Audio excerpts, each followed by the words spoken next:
8h17 ce vendredi matin, 21 juin. Surtout si vous avez un projet de construction ou de rénovation d'habitat ou tout simplement si vous aimez l'architecture contemporaine. Pourquoi ? Parce que nous allons tous ensemble profiter de ces journées d'architecture à vivre qui commencent aujourd'hui et qui vont durer tout ce week-end. Dans toute la France, en effet, 500 architectes vont ouvrir au public les portes des maisons qu'ils ont conçues. Isabelle Bouloc vous propose de découvrir en avant-première l'une d'entre elles. C'est à Cherbourg qu'elle vous emmène.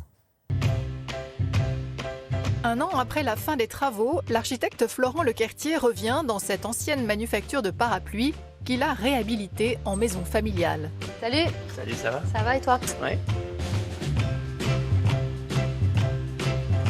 Ça fait plaisir de revoir le salon un petit peu comme ça. Ouais, hein, t'as vu? Ouais, bien aménagé et habité surtout. Alors c'est comment Bah, c'est fantastique. Ouais. Il y a de la lumière, exactement ce qu'on voulait. On a fait appel à un architecte parce qu'on voulait une maison originale, adaptée à notre mode de vie. Et puis, c'est une réhabilitation. C'était deux hangars qui étaient l'un à côté de l'autre. Et c'est vrai que sans le regard d'un architecte, on ne voyait pas trop comment on pouvait transformer ça, parce que c'était vraiment c'était compliqué. Alors nos attentes, c'était d'avoir de la lumière, de la chaleur, d'avoir des grands espaces, notamment pour accueillir du monde, faire la fête.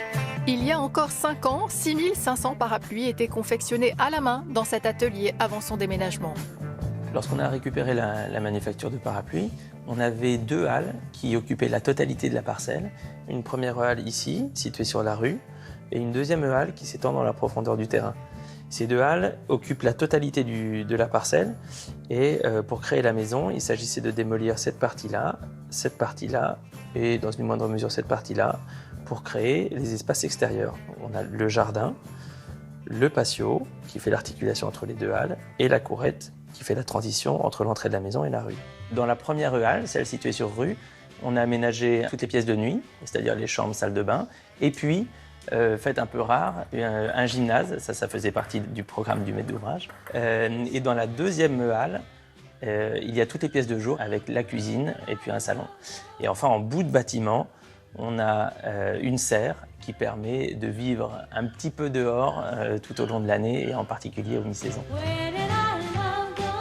Une des difficultés majeures du projet, c'est la profondeur de la parcelle qui est très longue.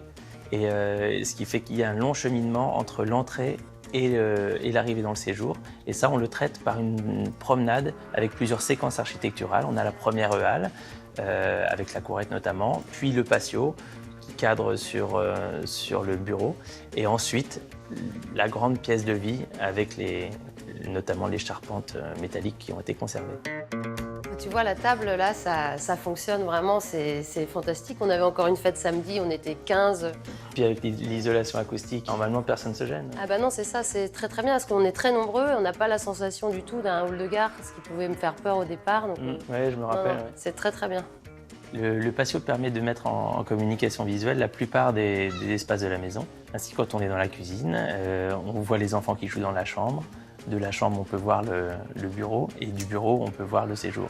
C'est une maison vraiment magnifique à vivre et on est comblé au-delà de nos espérances. C'est l'amour découpé comme une pomme en quartier. Je ne veux plus être en somme maman à moitié.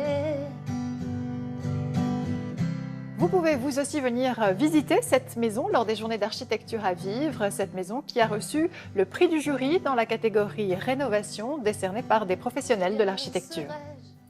Ouais, et tout ça à l'occasion des journées d'architecture à vivre, effectivement, durant tout ce week-end. Cette maison, si vous la visitez, il n'y aura peut-être plus Isabelle Bouloc.